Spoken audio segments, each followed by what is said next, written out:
રાજકોટ અગ્નિકાંડ બાદ તંત્રની કડક કાર્યવાહીમાં ફાયરની અનેક એવી ક્ષતિઓ અને બેદરકારીઓ અનેક જગ્યાએથી સામે આવી રહી છે અને તેના કારણે અનેક ખાનગી school, hospital, mall, theatre complex સહિત દુકાનોને પણ સીલ કરવામાં આવી રહી છે।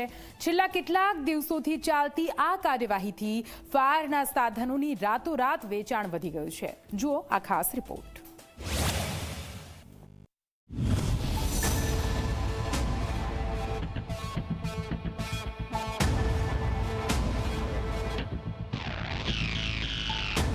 સુરતમાં રાતોરાત વધ્યું ફાયર સાધનોનું વેચાણ।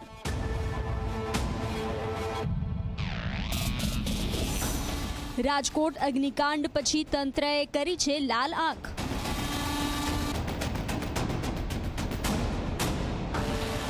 તંત્રની કાર્યવાહી બાદ ફાયરના સાધનોની ધૂમ ખરીદી।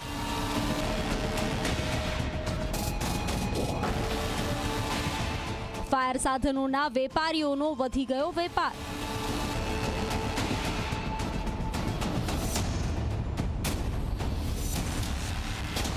સ્ટોક ખાલી થઈ જતા અપાઈ રહ્યું છે વેઇટિંગ।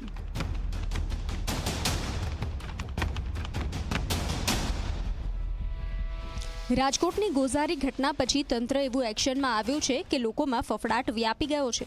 તંત્રની આ કાર્યવાહીથી સમજાયું છે કે ગુજરાતમાં એવી ઘણી જગ્યાઓ છે જ્યાં બધું જ પોલમપોલ ચાલી રહ્યું છે। જ્યાં આપણે આનંદ કરવા માટે જઈએ છીએ તે ગેમિંગ ઝોન, થિયેટર કે પછી મોલમાં કેટલી બેદરકારી દાખવવામાં આવી રહી હતી તે તંત્રની કાર્યવાહીથી ખબર પડી છે। જો આ બધી કાર્યવાહી કરવામાં ન આવી હોત તો રાજકોટ જેવી અનેકો ઘટના બનેત। આ તો રાજકોટ નિમિત્ત બન્યું અને આખા ગુજરાતમાં ચાલતી ઘોર બેદરકારીનો પર્દાફાશ થયો। વાત એકલા સુરતની કરીએ તો સુરતમાંથી સૌથી વધુ પોલમપોલ ચાલતું હોવાનું જોવા મળ્યું છે। પોલીસ કોર્પોરેશન અને ફાયર વિભાગની સંયુક્ત કાર્યવાહીમાં અત્યાર સુધી 224 અલગ અલગ સ્થળો સીલ કરાયા છે, જેમાં 13 game zone, 49 hospital, 66 education institute, tuition classes, 37 mall shopping centre, 7 cinema, multiplex,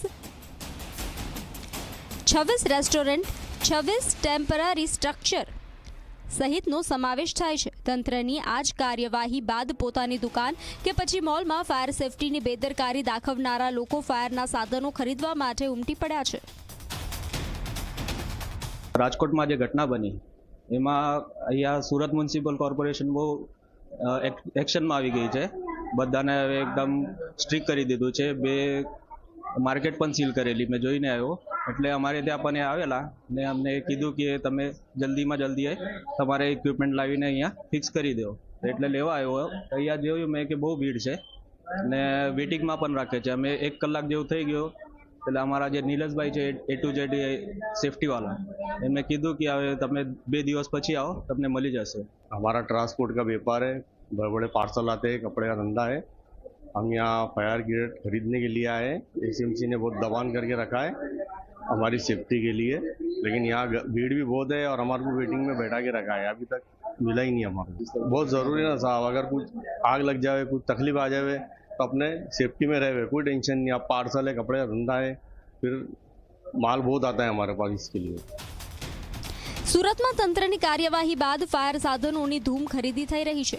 હાલ એટલી મોટી સંખ્યામાં સાધનો વહેંચાઈ રહ્યા છે કે સ્ટોક ખૂટી પડ્યો છે। ફાયર ઉપકરણો વેચતા વેપારીઓનો ધંધો રાતોરાત 2 કે 3 ગણો વધી ગયો છે। હાલ સ્ટોક પૂરતો ન હોવાથી તેઓ ગ્રાહકને 2 દિવસનું વેઇટિંગ આપી રહ્યા છે।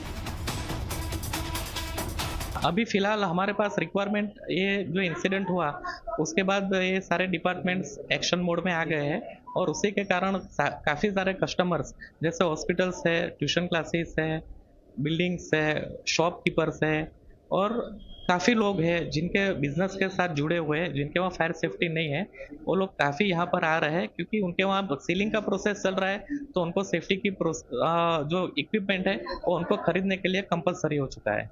मेरा रेस्टोरेंट का व्यापार चलता है बिस्तान में, और ये फायर से अभी जो राजकोट में घटना घटी है उसके लिए SMC और ये सब तंत्र बहुत एक्शन मोड पर है। तो वो आए थे और उन्होंने रिफिल चेक किया तो रिफिल की डेट ख़त्म हो गई थी, तो उन्होंने बताया कि रिफिल भरा लो, और यहाँ पर आया तो यहाँ पर इस वजह से बहुत पब्लिक आई हुई है और यहाँ पर वेटिंग के लिए 2-2 दिन का टाइम लेना पड़ रहा है और मैं रिफिल भरवाने आया हूँ यहाँ पर। ફાયર સેફટી રાખવી ફરજિયાત છે, પરંતુ ઘણા ખાનગી એકમો, હોસ્પિટલ કે પછી ખાનગી સ્કૂલોનું તંત્ર અધિકારીઓ સાથે સેટિંગ હોવાને કારણે અત્યાર સુધી પોલમપોલ ચાલતું હતું. અધિકારીઓ હપ્તો લેતા હોવાથી આવા સ્થળે ચેકિંગ પણ કરતા ન હતા, પરંતુ સરકારે આદેશ કર્યા બાદ હવે તેઓ પોતાની ફરજ નિષ્ઠાથી નિભાવી રહ્યા હોય તેમ લાગી રહ્યું છે. જો કે આ કાર્યવાહી હજુ પણ પૂરતી નથી, કારણ કે હજુ પણ અનેક સ્થળે ફાયર સેફટીના નામે મીંડું જોવા મળી રહ્યું છે. ત્યારે આવી તમામ વસ્તુઓને તાળા મારી જ દેવા જોઈએ. જો તંત્ર સીલ મારશે તો જ નિર્દોષ લોકોના જીવ બચશે. Bureau report, Zee media.